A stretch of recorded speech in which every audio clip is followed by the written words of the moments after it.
ce qu'on attend de nous.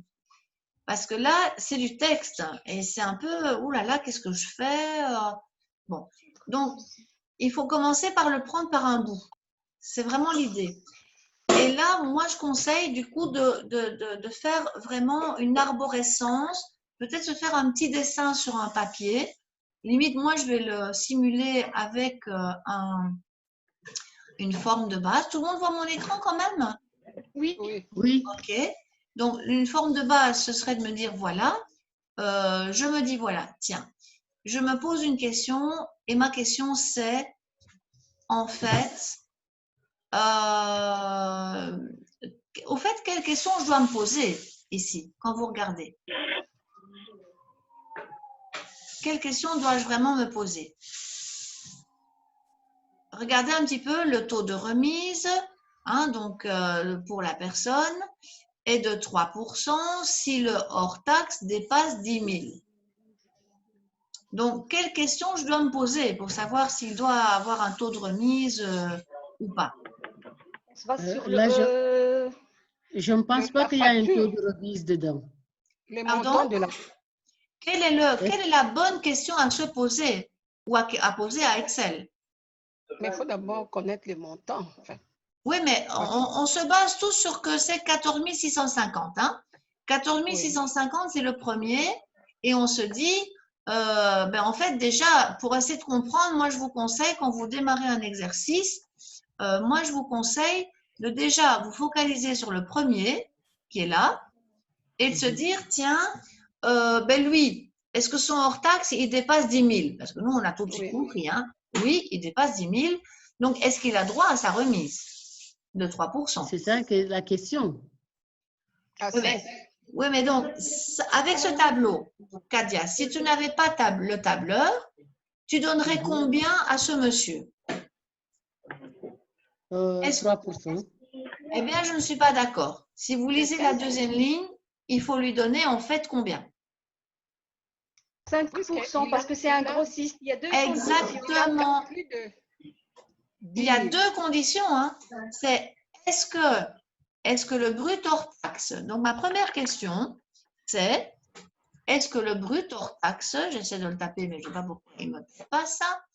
Hop, je vais revenir dedans. Le brut, et pourquoi tu ne tapes pas? Qu'est-ce que c'est que ce machin ici? Bon, c'est pas grave, je vais le faire autrement. Ça va peut-être couper, mais j'espère quand même d'y arriver. Pourquoi est-ce qu'il ne veut pas taper ici? Qu'est-ce que c'est que ce truc? Attends 2 secondes. Est-ce que maintenant il veut bien? J'essaie désespérément de taper dans une forme ici et je ne vois pas pourquoi je ne peux pas. Brut, ah voilà, ça va mieux.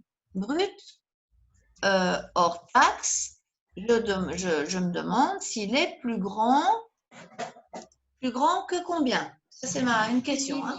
10 000. 10 000. Ça, c'est ma première question. Et je le mets comme ça, ce n'est pas tout à fait un hasard parce que c'est ma question.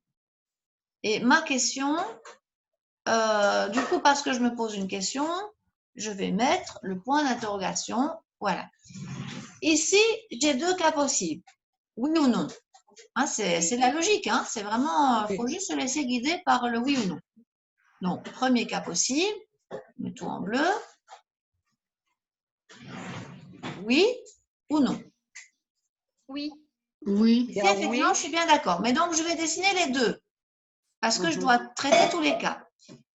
Alors, ici, effectivement, est-ce que je peux affirmer quand le brut hors taxe est plus grand que 10 000, est-ce que je peux tout de suite dire qu'il a droit à 3%? Non. Oui. Non. Parce que c'est Eh bien non, je ne suis pas d'accord. Wira, tu as raison. Ça n'est pas suffisant. Ça n'est pas suffisant. Attends, qu'est-ce que tu dis, Chantal? Chantal? 14 600 n'est pas supérieur à 10 000. Si, mais c'est un grossiste. Donc, j'ai encore une question que je dois me poser. La deuxième condition. Ah oui. Bon, on va un petit peu aller voir dans cette branche-là. Si c'était inférieur à 10 000, inférieur ou égal, là-dedans, dans cette branche-ci, est-ce que là, il a droit à quelque chose? Oui. Non. Donc, genre, il aurait 8 703, la deuxième ligne. Non. Il a droit à rien. Non, Il a il n'a droit à pas rien. droit. il a droit à rien. Donc là, je devrais mettre en fait dans ici, il a droit seulement à 0%. En fait, il a droit à 0%. Mais là, il y a encore quelque chose qui ne va pas. Je dois poser la question de est-ce qu'il est, ici, j'espère que ça ne va pas couper pendant que je suis en train d'expliquer, mais c'est pas grave. Il y a encore la question du grossiste. Et vous allez voir, ça va résoudre le problème. Je reprends ici.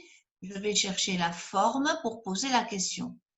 En somme, préparer son si, c'est faire un arbre logique pour se dire ici, la question c'est est-ce que c'est un grossiste?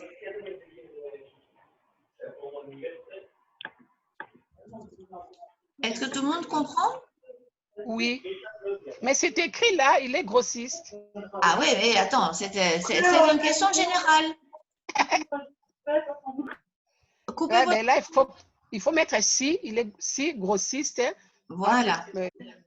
Alors ici, en fait, j'essaie désespérément d'écrire avant que ça ne coupe. Mais donc, si c'est un grossiste, dans ce cas-ci, il faut effectivement encore lui faire un test.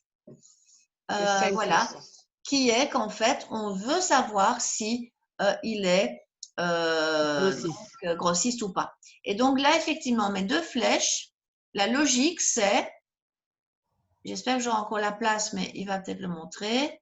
Bon, ici, j'ai plus beaucoup de place, mais je vais un peu avancer. Voilà, oui ou non. Donc, ensemble, c'est toujours le oui ou le non. Donc, votre arbre, c'est la question d'avoir dit oui ou non. Est-ce que Delphin, tu cernes pourquoi je fais ça ou pas? Non. Non? Ok, zut. Parce que en fait, ça va m'aider pour construire mon si. Ça va couper dans pas longtemps, mais je vais reprendre après. Je vais devoir le couper. Parce qu'en fait, ça va, quand je ferai